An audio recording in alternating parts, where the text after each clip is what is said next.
Boa noite, pessoal. Novamente, paz do coração, energias positivas, saravá fraterno, muito axé. Vamos então dar prosseguimento aos nossos estudos, iniciando essa época, a senhora acabou de lembrar, sexta-feira, 28 hoje? 28 de outubro, né? Bom, então a gente vai iniciar as nossas tarefas com a primeira parte, que é a parte da programação, a parte do estudo, do esclarecimento, né? Depois, em seguida, vem a segunda parte do nosso trabalho, que é a sessão de caridade, que é chamada metodologia, é a própria ritualística, e hoje uma sessão de Exu. Tá? Lembrando mais uma vez aos ceareiros, por favor, dia 19 de novembro, sábado, nós temos mapa, nós temos a Maci e a gente. Tá marcado lá 10 horas da manhã, a gente pode ser aqui com as 9 pratica de seriedade? Vai ver ainda? Pode? Não, à tarde eu posso, à tarde eu sei que eu posso. Amanhã tu não sabe. Eu Vou ver até sei. lá, vou ver até lá. Se não puder, a gente Eu não. tô tranquilo porque era. Não, porque lá é o dia todo, né? Eu digo de manhã para se livrar, não. Depois a gente acerta. Tá? Lá é o dia todo, né? Tá, pessoal? Eu quero também fazer uma, digamos assim, uma retratação, se é que eu posso mencionar assim. Semana passada, com o estudo de Xangô, né? Com divindade de Xangô, a gente mencionou que o Exu diferenciado é Grandarum, não é. O Exu diferenciado é Giramundo, tá? Fique gravada essa retratação, tá? Muito bem. Vamos dar prosseguimento ao bloco 2, hoje sobre os orixás, hoje a divindade e divindade Ogum, tá? Esclarecendo mais uma vez, o termo divindade significa qualidade. Então, divindade Ogum significa qualidade Ogum. Não é qualidade de Ogum, é qualidade Ogum. Mas qualidade de quem? De Deus. Então é a qualidade divina de Ogum. Então é Deus, mais uma vez, Deus, Olorum, Tupã, Zambi, que se expressa no universo todo através de 7 estruturas básicas, através de 7 divindades. É como se ele tivesse 7 braços para operar no universo todo. Esses 7 braços nós chamamos de orixás. Tá? Muito bem. Isso é muito importante, isso é fundamental que a gente entenda. Então o que acontece? A gente entra na questão das lendas, a gente entra na questão do sincretismo, de achar que o orixá é um santo católico. O que nós realizamos aqui na Seara?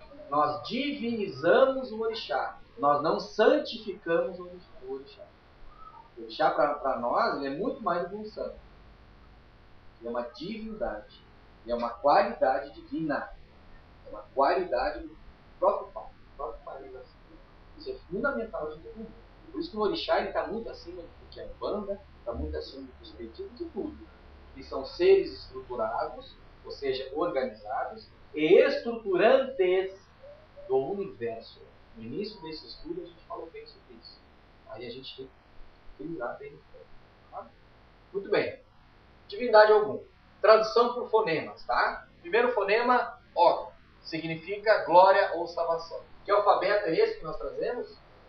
Alfabeto adâmico, devanagárico, batânico, o alfabeto mais antigo do mundo. Então, para esses povos mais antigos do mundo, eles já tinham conhecimento dessas divindades, ou dos orixás. Então, o orixá não pode pertencer a um bando. Só que a Umbanda cultua os orixás. Porque a Umbanda reconhece a existência desse orixá, de qualidade do próprio pai. Tá? Muito bem. Um outro fonema, Aum, significa fogo ou guerreiro, pelo alfabeto adâmico. Tá? É diferente do verbo divino bom. Outra coisa. Tá? Juntando os dois, nós temos Ogum, ou o fogo da glória e da salvação. Ou, hierarquicamente falando, o guerreiro cósmico. Interessante, pô, guerreiro pacificador, né? Mas é, o guerreiro cósmico pacificador. Tá? Isso é o alfabeto adâmico, tá? Também conhecido como a coroa do verbo. Tá? Isso, para quem quer se aprofundar, de onde veio, quem estudou, que tipo de livro tem isso aqui, vocês vão encontrar no arqueólogo. Só o arqueólogo possui uma chave. Por isso que ele é uma chave de todas as ciências e filosofia do passado. Os povos antigos, o arqueólogo. porque ele estuda isso aqui. Tá? Os termos antigos também para Ogum, nós tínhamos Igon, que significa o fogo sagrado, H1, fogo guerreiro, Agni, esse é muito conhecido, Agni, que é a luta divina, e Gun. Gun é um termo dos africanos antigos, antes de verbalizarem Ogum. Não sei se vocês sabem. Lá no passado se verbalizava Gun. Tá? Ou seja, praticamente é um senhor das demandas, né? Que é guerreiro, é a luta, é não sei o que, é demanda. O homem é da demanda. Tá? Saudação africana, mais comum, não na nossa casa, por exemplo, não na Seara, mas nas casas mais africanizadas, né? Nós temos a saudação Ogunhê Patacori Ogum. Isso você já ouviu falar. Ogunhê significa salve Ogum. E Patacori Ogum, Patak ou Pataki significa principal supremo, Ori é luz, ou coroa, e Ogum. Ou seja, salve Ogum, o supremo que encabeça. Então, Ogunhê Patacori Ogum, salve Ogum, o senhor que encabeça. Porque ele é que encabeça toda a demanda, toda a luta, toda a frente de batalha contra as zonas umbralinas, ele é que encabeça. Tá? No sentido pessoal, como Ogum encabeçaria o nosso ser espírito, o nosso ser de personalidade? Como é que ele influencia a nossa consciência? Tipo de energia de Ogum que deve nos encabeçar para a vida? Já estamos dando um entendimento profundo de raiz. A questão da vontade. Todo mundo tem que ter vontade. Tem que sair, levantar a bunda da cadeira e ir para a luta. Então, aqueles que vão à luta, aqueles que têm coragem, que não desistem, são pessoas que estão sintonizadas com ele. Se sintonizam com ele.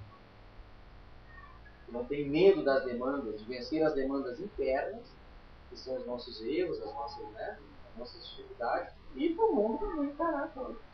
Só que um pouco de Deus, são seres divinos. Tem que ficar sentado, olhando a banda passada. Então, esse tipo de luta. Tá?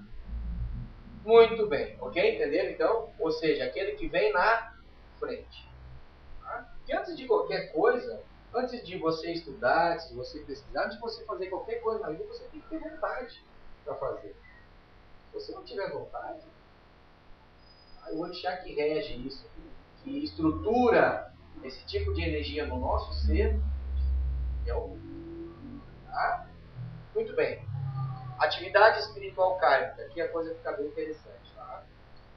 A vibração de Ogum reflete a luta sagrada, a inovação da fé, o pacificador, aquele que conclama todos com seus clareza. Chama a pessoa para a tarefa. Isso hoje em dia, de umas décadas para cá, está todo mundo se sentindo chamado para fazer alguma coisa.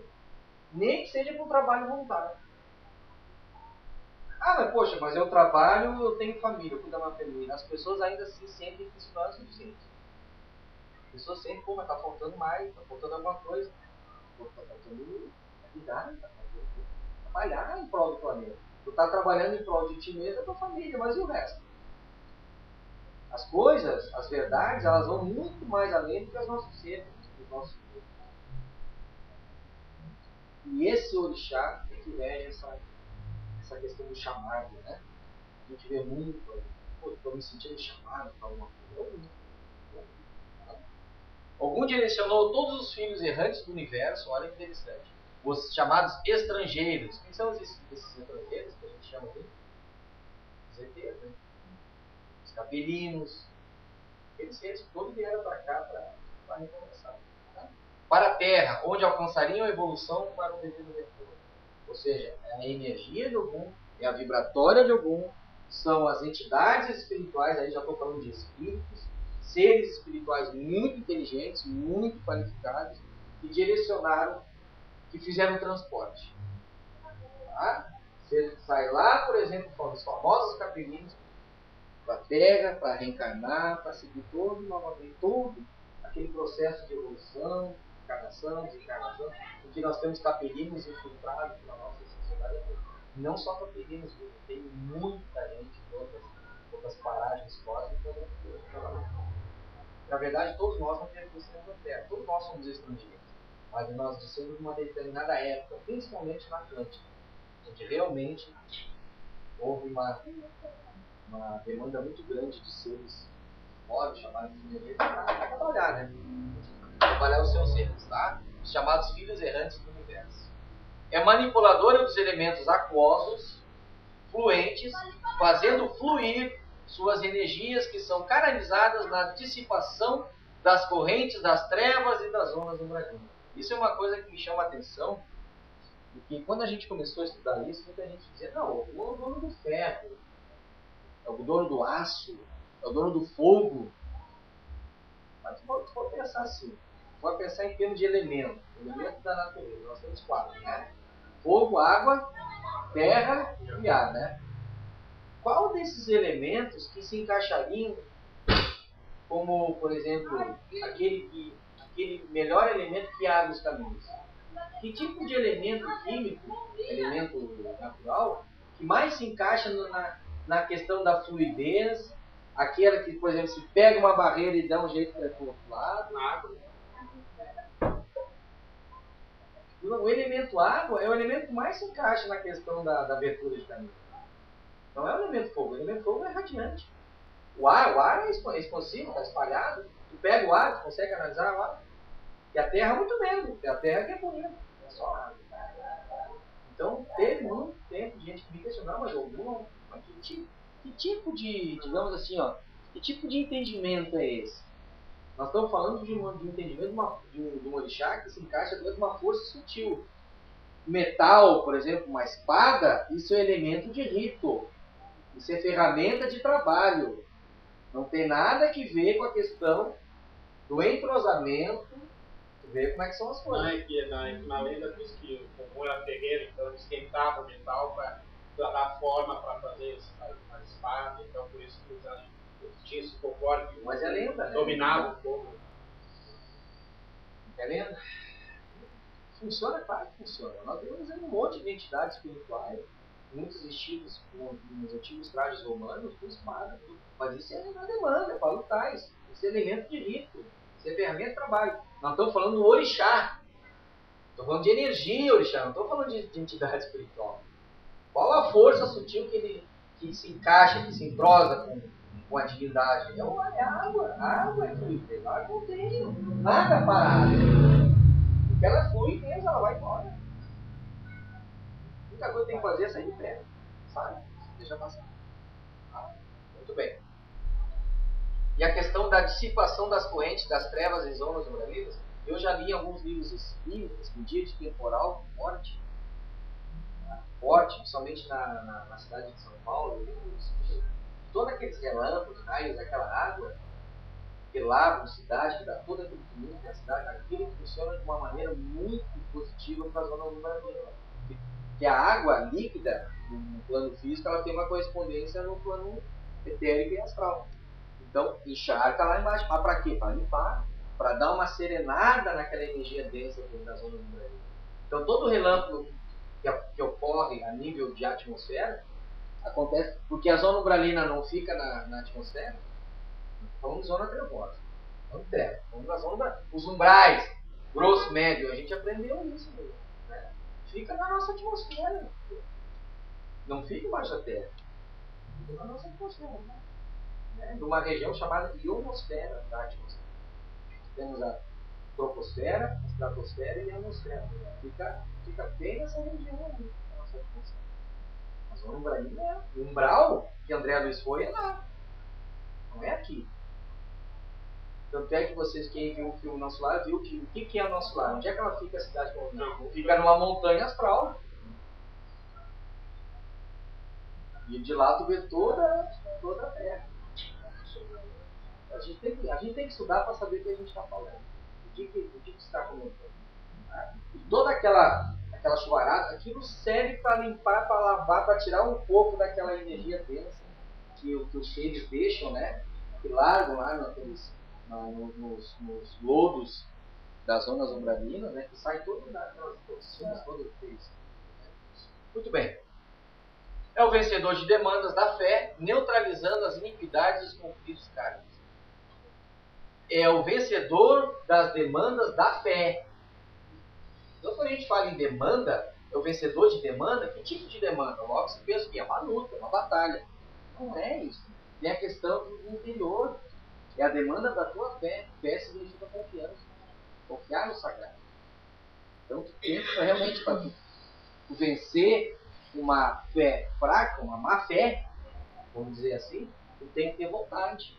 Para tu ter vontade, tem que ser tem que encarar a demanda, que é uma demanda.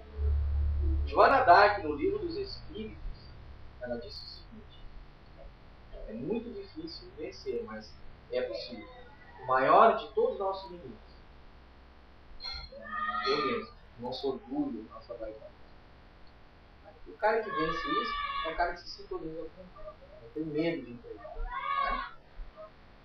Em caráter hermético, ou seja, profundo e iniciático, é o condutor do grande exército de almas, os quais se submetem ao seu poder para ascender a planos elevados. Então, realmente, é o Senhor da frente. Na magia, manipula as energias do planeta Marte para neutralizar as correntes oriundas do submundo astral. Olha que interessante. O planeta Marte, o astro Marte, ele é um planeta de correspondência vibratória com essa atividade. Aí quem já leu A Vida no Planeta Marte, os discos voadores na Matiz, vê que o planeta Marte ele é muito rico em ciência. É muito rico em ciência. Então, alguém manipula esse tipo de energia ou a grande tecnologia de lá para poder trabalhar. Tá? Olha como as coisas se expandem. Tá.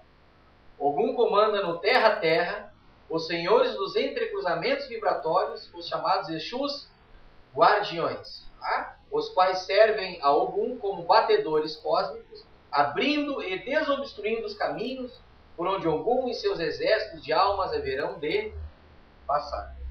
Então, aí já falando de entidades espirituais, Ogum, digamos assim, na Umbanda é chamado de general das demandas, onde os seus capitães, seres, digamos assim, de um hierarquia mais inferior, que são os Exus guardiões, são os policiais astrais, atuam de acordo com a vontade.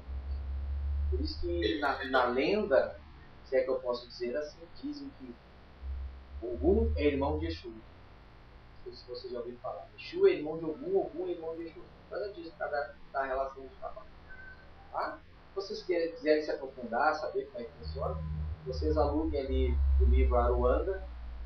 Vocês vão ver bem. Tem o Tambor de Angola e o Aruanda, por exemplo. O Robson Pinheiro. Vocês vão ver bem como é que funciona isso aí. Tá?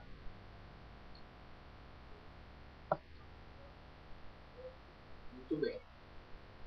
Batedor cósmico, vocês já ouviram falar que é um batedor? Quando o presidente da República vem, o que acontece? Um batedor de frente, vai móvel, abrindo caminho, abrindo espaço. Esse é o trabalho de Exu, coordenado por Exu. Tá? É também um digestor, selecionando vibrações de talento. Digestor é aquele que organiza digamos assim, as entidades espirituais de determinadas vibrações que trabalham.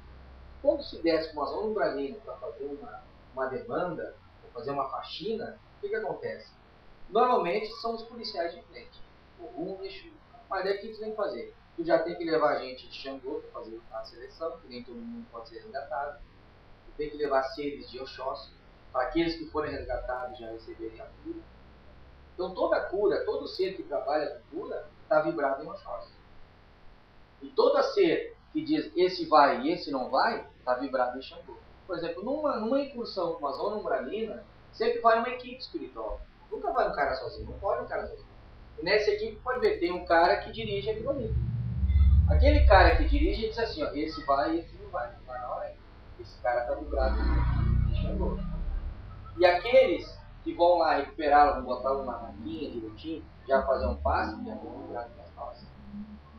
Só que antes deles irem, já foi os batedores de frente, já foram organizados. Por isso que eu digo para vocês, uma equipe espiritual que desce com uma zona umbralina, de cara limpa, achando que tem energia suficiente para Não é bem assim, não. Tem muita coisa nos livros aí que não é bem assim. Ou faltou informação. Não tem como você descer para uma zona umbralina, porque uma zona umbralina vocês não têm noção como é que é. Principalmente uma zona abissal, abismal, tá? Zona de trevas mesmo. Uma equipe de luz, todo mundo, tá? Chegar lá e achar que a sua luz apaga. Não tem assim. E lá a coisa é muito, muito densa e tem que ser um espírito de muita luminosidade para segurar a onda. E não é bem assim. Porque é 2, 3, 4 contra centenas de milhares. E aí? Então o que acontece? Quando chega aquela equipe, vamos socorrer o André Luiz lá, coitadinho, no nosso lado. Ah, o fulano diz assim, ó, esse pode ir. Aí chegam 2 ferros, já dão um parque ali. Pode ter certeza que em volta deles há um cinturão de guardiões protegendo. Não é bem. Todo respeito. Mas se não tem samaritanos, como o filme, como o livro Nosso Lar fala, os samaritanos, não tem os samaritanos que ficam ao redor, né? Por que tem um samaritano? Em volta do muro, que nem aquele que o filme não mostrou, os samaritanos.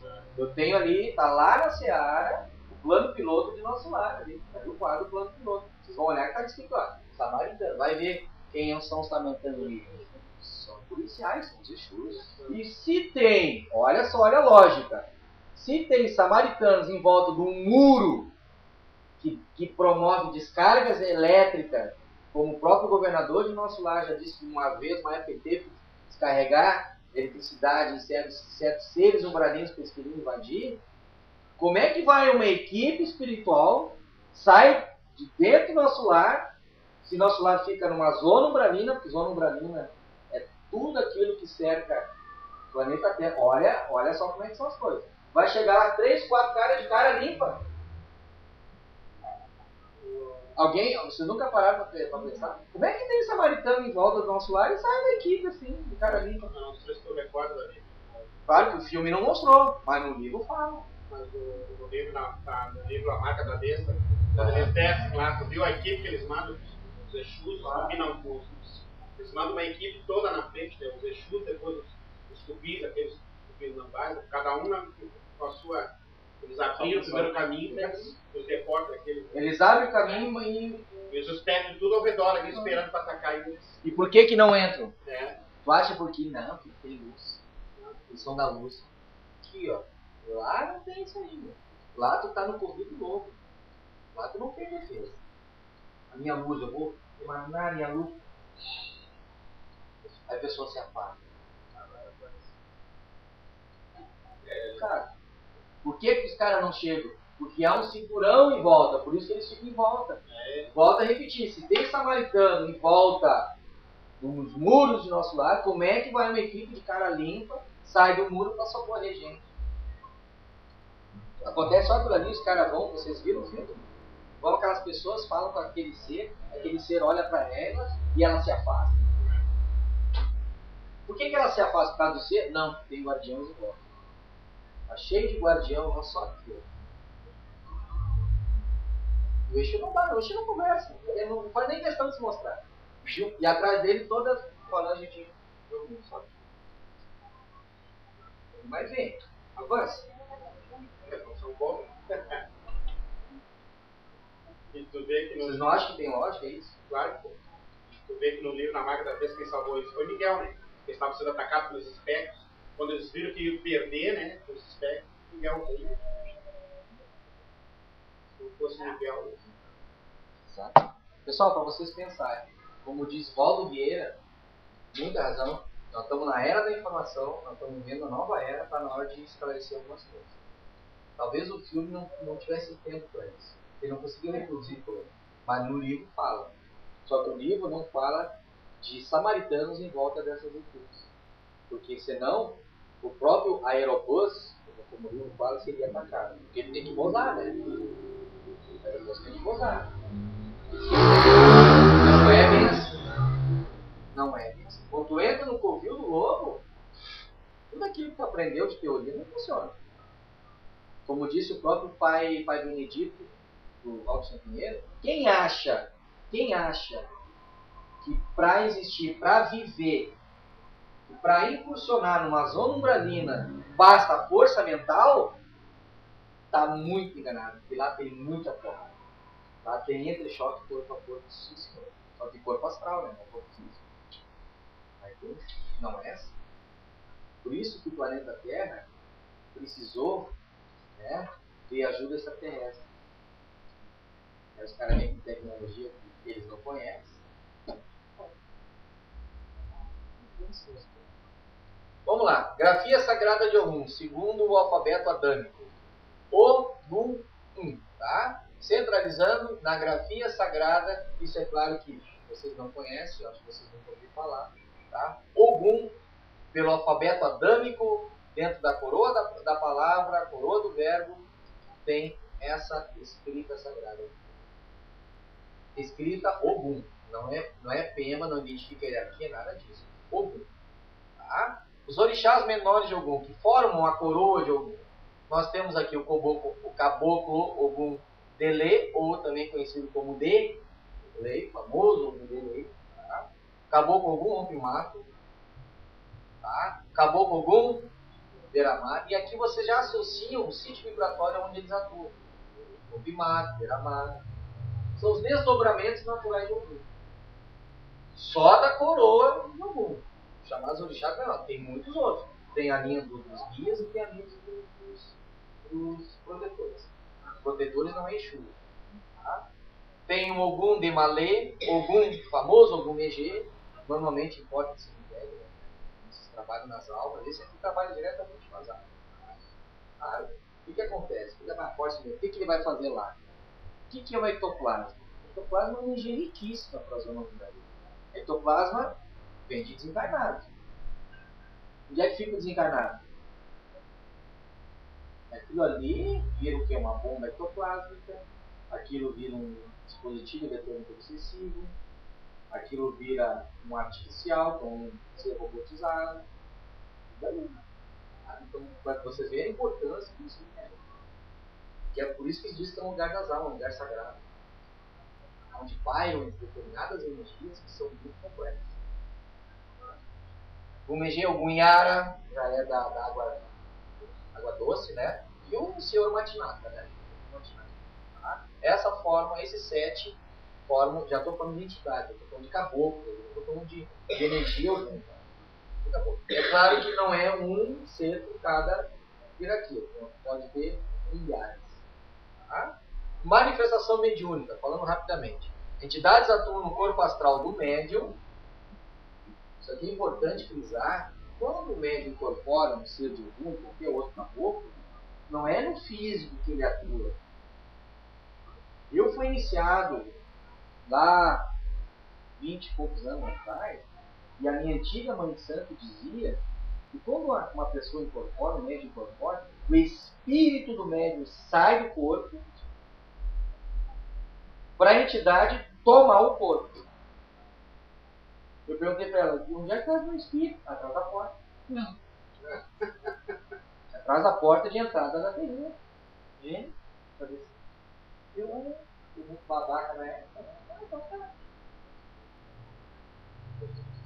Complicado, né? Muito bem. Então atua no corpo astral do médium. Lá no bloco mediunidade, na Umbanda, eu vou explicar toda a mecânica como é que funciona. Primeiro a sintonização, depois o acoplamento áurico, depois o que? A plugagem energética, que é chakras por chakras. Depois é plugagem, energia por energia plugagem. Aí está a sintonização. Sem isso, não funciona. Por isso que é mecânica da incorporação. É mecanizada. Nós já passamos no outro ciclo, nós vamos passar de novo. Muito importante isso aí. É fundamental saber. Tem que saber o que está acontecendo. O que é uma mediunidade? Se eu perguntar para vocês como é que se processa a mediunidade, vocês vão falar para mim de sintomas que vocês sentem. Tontura. Mas eu não quero saber disso. Sintoma todo mundo sente. Eu quero saber como se processa o sintoma. Vocês não vão saber isso. Tem que entender a mecânica de incorporação. Tem que entender como é que funciona essa mecânica. Senão, vocês estão dando tiro no escuro. Fundamental isso. Tá? Atua no corpo astral do médium, principalmente na região do chakra básico, onde tem correlação com o orixá Ogum, você sabe, né? Chakra básico é o chakra que tem uma correspondência, um entrosamento vibratório com o orixá Ogum, tá? Com equivalência no corpo físico nas chamadas glândulas suprarrenais, que ficam acima dos rins. Tá? Então, as glândulas suprarrenais é que recebem as primeiras manifestações energéticas que são canalizadas pelo chakra básico, chakra gástrico. Entra no chakra gástrico e vai para o corpo físico nas suprarrenais, para depois tomar conta do sistema nervoso e tudo mais. Tá? Lá no bloco de mediunidade a gente vai entrar isso aí. Tá? Quando bem incorporados, dão uma espécie de brado, chamado Ye-Ogum. Brado, é isso, Ye-Ogum. Brado negrito. Como eu já vi médio. Se ele estremecer, olha, se cuidar, quebra a TV. Isso não é brado, isso é grito. Brado, é isso. Caô. Cajogum. Ye-Ogum. Ogum. Isso é brado. Não precisa gritar, pode manter o volume, nada disso. Não precisa fiasco. Tá? Suas preces cantadas, ou chamados pontos, sempre traduzem verdadeiras invocações para a luta da fé. Normalmente, quem já ouviu um ponto do mundo dele, ele é muito vibrante, assim, ele sempre te chama para a batalha, ele te chama para a vontade, ele quer te tirar, ele quer te convocar para alguma coisa. Tá? Para o trabalho, tá? Sempre da fé, da confiança. Muito bem. Esse aqui nós já estamos entrando então na lei de Pemba, tá? Esse aqui é o ideograma sagrado que sintetiza o orixá Ogum, tá? Nós temos aqui a energia de correspondência vibratória dele, que é a energia hídrica, tá? Nós temos aqui as mandalas dos elementos, o elemento água e o elemento fogo. São os dois elementos onde ele vibra, tá? Vocês já vão entender. Aqui a geometria sagrada de Ogum, que é o 7, ou heptagrama, estrela de 7 pontas, né? Aqui nós temos o astro de regência, que é o astro, acabei de falar. Qual é o planeta? Marte? Tá? Aqui é a chave geral do Exu Tranca-Ruas. Chave geral do Tranca-Ruas. Aqui nós temos a triplicidade de comando, ao qual ele pertence. Ele pertence à triplicidade rosa, água. Tá? Onde nós temos aqui Ogum, Iemanjá e Xangô. São os três orixás que regem essa triplicidade aí. Tá? Aqui está o escudo fluídico de Tranca-Ruas. Isso aqui, gente, isso aqui é um escudo de proteção. Como se fosse aqueles escudos que aqueles antigos gladiadores usavam, sabe? Isso aqui funciona na magia, na alta magia de Umbanda, se utiliza muito isso. Tá? Por isso que nós temos exatamente essa pemba lá na nossa guarda, lá na frente. Se vocês quiserem perceber, o que está aqui está lá. Tá? Que ao mesmo tempo que protege, abre portais. Tem todas essas correspondências. Tá? E aqui os dois signos, ou as duas zonas, as duas constelações que nós temos aqui, Escorpião e Áries. Escorpião e Áries. Então, Escorpião, todo nascido de Escorpião e Áries é regido pelo orixá. Tá? Vê que as coisas têm que se encaixar. Porque eu falei desde o início. Se vocês conseguirem mentalizar, gravar isso, que eu falei lá no início, vocês vão ver. O orixá são seres estruturados e estruturantes de todo o universo. Eles estruturam tudo. Se eles estruturam tudo, eles têm as suas correspondências vibratórias. É uma coisa muito louca estudar isso. Isso é estudar um orixá a fundo. Isso quem faz é a Umbanda. Das outras religiões, as chamadas religiões, é lenda. Né? A própria Umbanda, a escola de Umbanda mais tradicional, popular, o que ela vai dizer? Ela não vai estudar isso aí. Ela vai mostrar o quê? Vai mostrar um São Jorge guerreiro, né? Matando o dragão. Aquilo ali é Ogum. Aquilo ali não é Ogum. Aquilo ali foi um romano que se rebelou contra o seu imperador e ajudou cristãos e depois. Pô. Mas eu tenho clarividência, eu estou enxergando uma entidade, Claro, mas aquilo é uma personalidade, uma entidade espiritual. Não quer dizer que ele é um Ogum. Aí eu pergunto para vocês, e se aquele cara reencarnou? E como é que fica o Ogum? O Ogum não existe mais, ele reencarnou. Vocês estão entendendo como é complexo? Não? Hã? Tudo bem, mas mesmo assim, e me diz uma coisa, todos os santos, com todo respeito, eu não estou criticando, não é isso? Tá? Procure entender o que eu quero colocar aqui, não é crítica. Todos os santos que foram batizados como santos, são santos? Quem é que pode garantir isso?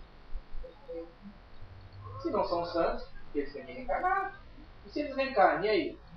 Aí eu atribuo um santo ao orixá. Por isso que eu digo, a gente tem que divinizar o orixá, não santificar o orixá.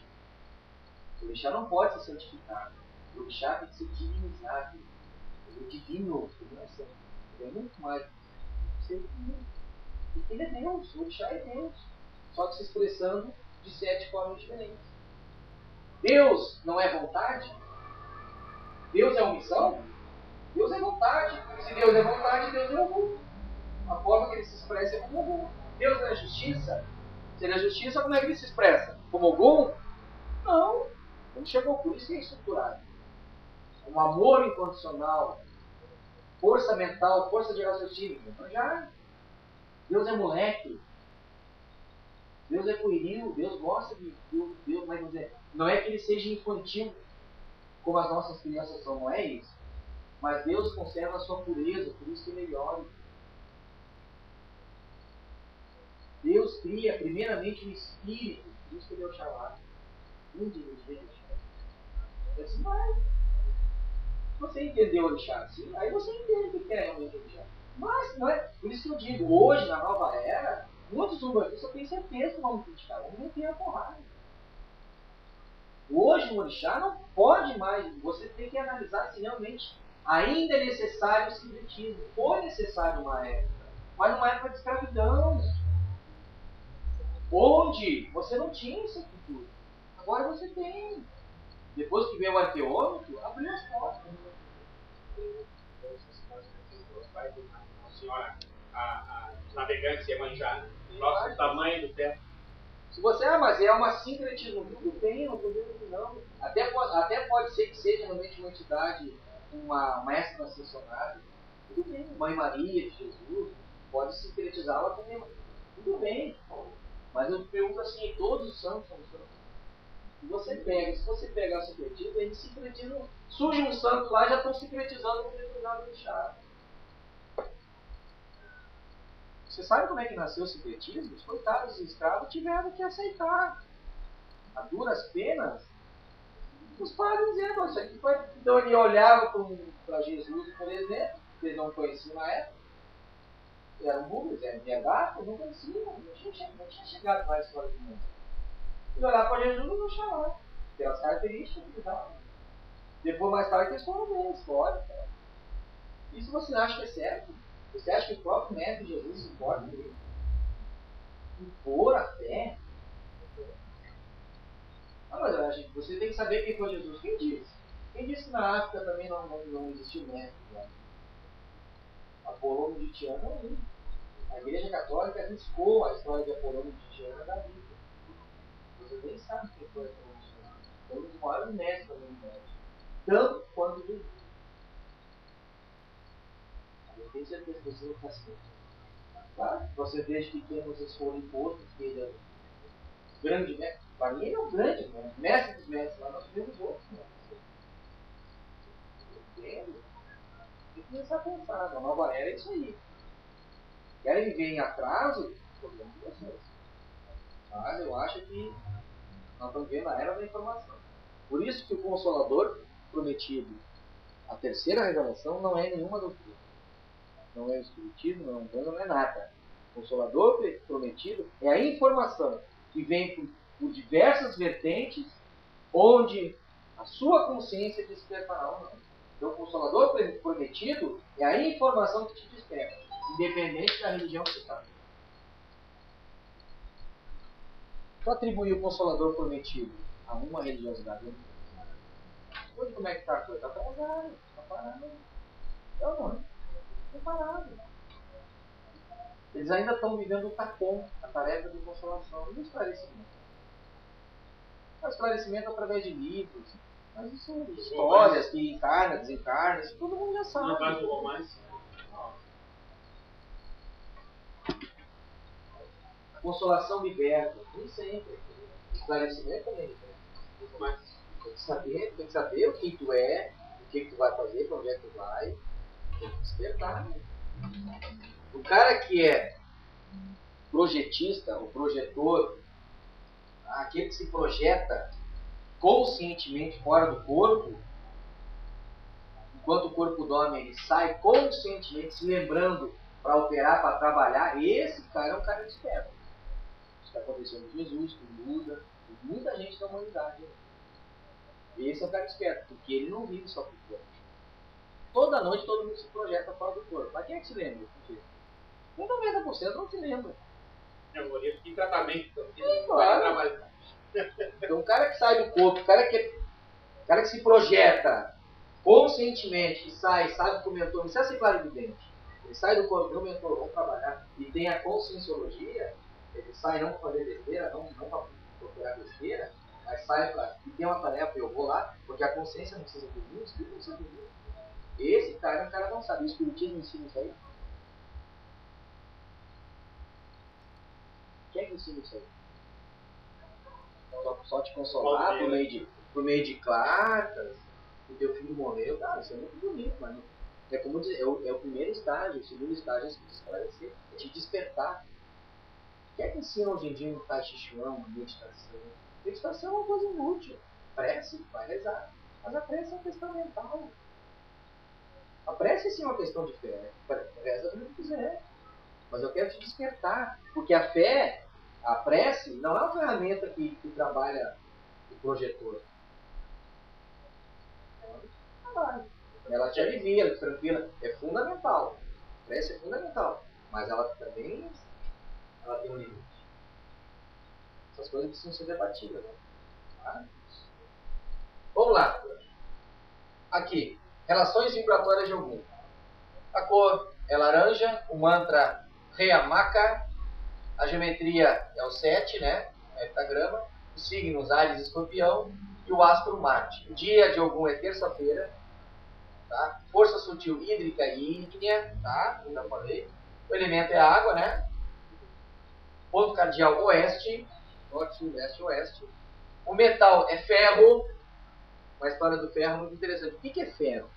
Olha só, o ferro é uma parte necessária do pigmento vermelho no sangue, chamado hemoglobina. Já viram falar? Glóbulos vermelhos chamado hemoglobina. Esta transporta oxigênio, o hemoglobina transporta oxigênio para o sangue para os tecidos, a fim de manter a saúde das funções vitais. Por que a hemoglobina é vermelha? Porque contém ferro. E quando a pessoa está anêmica, ela está branca, falta ferro. Então falta Ogum.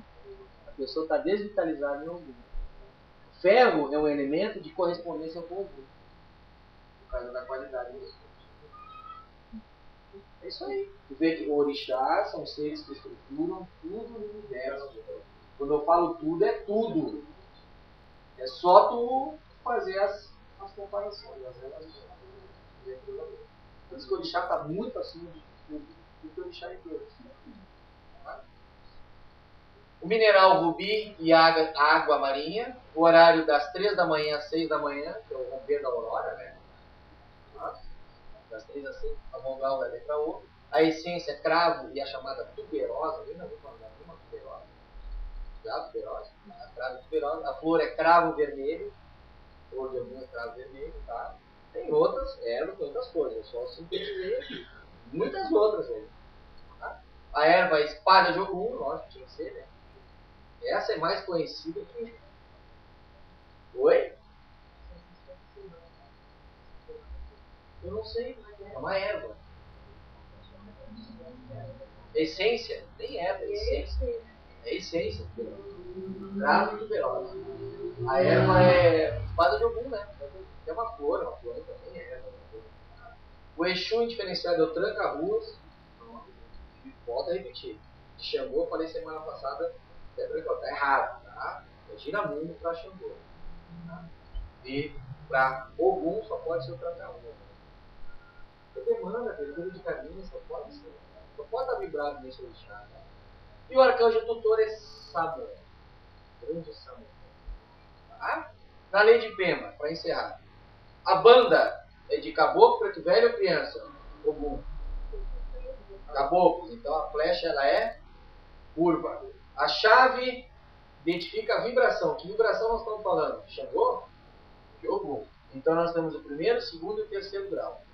Para primeiro grau, para segundo grau e para terceiro grau. Olha a sutileza da coisa. Tá? E a raiz identifica os demais graus, ordens, direitos e tudo mais. Então aqui nós temos o quarto grau, que já ganhamos a flecha. São seres de hierarquia mais superior. Tá? Quinto grau, sexto e o sétimo. Esse é a hierarquia máxima. Por isso que nós desenhamos, por isso que esse é o ideograma sagrado de hoje, que é o sétimo grau. É o último grau. São seres espirituais que comandam falanges, né? Comandam legiões. Tá? E aqui nós temos a pema toda dele. Aqui nós temos a flecha de primeiro grau. Aqui nós temos a de segundo e aqui da terceiro. Aqui nós temos então o quarto, é isso?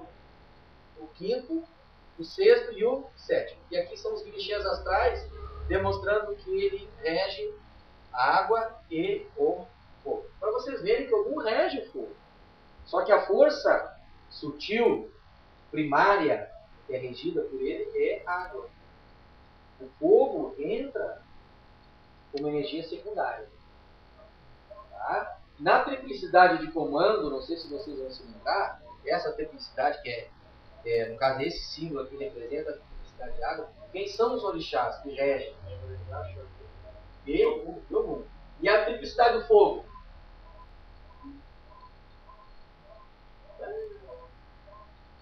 Xangô, Oxalá e... Por isso que é água e fogo. Aí, dentro desse conhecimento, que eu sei que não é fácil, precisa estudar, aí vocês vão entender uma razão mais lógica para o Ogum reger a água e reger o fogo também. É muito fácil dizer, não, esse orixá rege o fogo. Através de uma lenda. Aqui, através desse estudo, Xangô, ele rege, primeiramente, ele é senhor primaz, o primeiro da energia fogo. E a secundária da água. Ogum é o contrário. Ele é primaz da água e secundário do fogo. Aí na água entra Iemanjá e no fogo entra o Oxalá. Por isso que o signo de Leão, que é regido por Oxalá, ele é signo do fogo, no caso. O Leão, o leonino, o astrólogo, ele é do fogo. Claro, o Oxalá é do fogo. Faz parte da publicidade do fogo. As coisas, o entrosamento, as relações que você tem que começar em um quebra-cabeça. Agora tu vai fazer uma lenda, a lenda é limitada. A mesma coisa o sincretismo. Ah, Davi, mas me diz uma coisa, então eu não posso sincretizar Jesus com Oxalá? Claro que pode. Não tem problema. Mas eu pergunto para vocês. Uma coisa. Jesus, antes de ser um mestre, segundo Ramatiz, ele foi um ser que encarnou e desencarnou em planetas que já não existem mais. Lá, naquele planeta onde ele foi uma personalidade, antes de se tornar um mestre, qual a vibração que ele estava? Ele era regido. Sempre foi para o Oxalá? E eu nessa estou sendo regido por Oxalá porque eu sou menino. Mas na outra, se eu for um de escorpião, por exemplo, qual é a regência? Ogum. Como é que fica? Então não dá para dizer que Jesus é de Oxalá. Jesus, aqui para nós atualmente, ele pode estar sendo vibrado de uma maneira mais assintosa por Oxalá. Mas não que ele seja Oxalá. É isso que eu estou dizendo. Isso é um sincretismo. Isso derruba muito conceito. Isso quebra um monte de coisa. O pessoal vai meter a porrada. Mas... Porque Oxalá, o que é Oxalá? Oxalá é Deus, cara. É uma das frequências de Deus. Por isso que eu chamo Divindade, Oxalá, divindade, Iemanjá, não é santidade, Oxalá. Se eu dizer santidade, Oxalá, é Jesus. Eu estou falando divindade. Nós temos que divinizar os orixás. Não existe divindade. Isso é uma coisa muito mais longe. Complexa, claro que é complexo, todo mundo se acostumou. É muito mais fácil botar uma imagem aqui e pronto, tá ali o orixá. Muito mais fácil. Mas aqui nessa escola, vamos ter que pensar. Vão ter que pensar, vão ter que refletir, vão ter que rever conceitos e eliminar preconceitos. Senão não tem evolução. O cristianismo mesmo para a nação, né? Oxalá é água. Totalmente água. O símbolo dele é o caracol. Usa até em certas obrigações, os enigmas, para Oxalá. O cara com a cabeça bem atrás, faz os enigmas, Oxalá que vai dar água. O cara chega lá, o Davi chega lá e diz que é fogo, vai água. E não é primário, né? Ele é terciário, porque o primeiro orixá que rege o fogo é Xangô. Segundo, o terceiro. Mas por que o Oxalá é o terceiro que rege? Porque ele entrou para formar a triplicidade, porque a energia que ele rege é energia espiritual. Não sei se você se lembra disso. Oxalá é energia espiritual. Mas na questão das forças sutis, nas triplicidades de comando, que é fogo, que é ar, fogo, água e terra, ele se entrosa na triplicidade do fogo. Vem e ora e se entrosa tanto na terra quanto no ar. Isso é um quebra-cabeça. Aos pouquinho vocês vão montando. Acho muito importante. É interessante, é complexo, mas vamos começar a quebrar alguns paradigmas aí. Né? Vamos começar a quebrar alguns paradigmas, senão a coisa não funciona. A primeira vez que eu falei que Ogum era um orixá que regia a água, eu quase apanhei. Mas é engraçado, né? Como tem, aí falando de entidade, não estou falando de divindade. Como tem Ogum Beira-Mar, né? Engraçado, né? Ogum Sete Ondas, o que tem de Ogum que trabalha no elemento água não é fácil, né? Por que será? Pô, não é só água, claro que não. Nós temos os Megês que trabalham no cemitério, nós temos gente da porrada, os Matinata, nós temos aí o Rompimato. Porque o Ogum tem que estar espalhado, né, meu? Ele é de frente. O que é o Matinata? Eu acho que é mata, né? Acho que é mata. O rompe-mato já é outro. O rompe-mato é como se fosse assim, mata virgem. Tipo assim, o rompe-mato, por exemplo, aquele que rompe as barreiras da terra. O matinata já é assim. Trabalho. Aí tem que estudar, né? Aí tem que estudar. Mas isso como pode? Não, Eu não ouvi falar. Pode ter um que trabalha na água, lá no beira-mar, que é chamado por uma determinada época, que ele, no caso, isso aqui não é nome de entidade, né? Isso aqui é cargos e funções, né? Isso é uma coisa que eu sempre vou bater nessa tecla. Isso aqui não é o nome do espírito. Isso aqui é o cargo e função dele. Mesma coisa que eu dizer, auxiliar técnico. Isso é o nome do cara? Não, é o cargo e as funções dele. Auxiliar de serviços gerais. É. Tudo. Hoje ele está na beira-mar. Olha, a cidade de serviços gerais já mudou para um infusão. Esse é o guardião, o policialzão, mesmo que é chamado em qualquer canto, tem que ir, pô. E Exu nós vamos falar aqui, porque Exu tem as suas hierarquias também. Exu tem as suas hierarquias também. Não vai pensar que qualquer Exu faz tudo, não é assim não. E principalmente a polêmica dos Exus pagãos. Isso é uma polêmica danada. Ah, os ditos Eguns. Exu trabalha com Egum? Claro que trabalha. Mas só que esse cara não faz mais mal. Essa história de fazer tanto mal também, isso não existe. Você sabe que Egum é uma palavra africana que significa espírito desencarnado. Só isso. Egum quer dizer isso aí, não quer dizer que é do mal. O espírito desencarnou. Egum. É, isso com tudo com. Mas Exu pro africano já é do outro lado. Tá, pessoal? Então tá, fica então mais esse conhecimento, mais esse esclarecimento. Um Tares, nós estamos realizando aqui. Agora nós vamos para o nosso TACOM lá dentro. Tá? Que é a nossa tarefa de consolação, que é a nossa metodologia, a nossa sistemática, hoje uma sessão de Exu. Fica o esclarecimento para vocês. Semana que vem nós vamos falar sobre Oxóssi, tá bom? Muita luz, muita paz. Saravá a todos.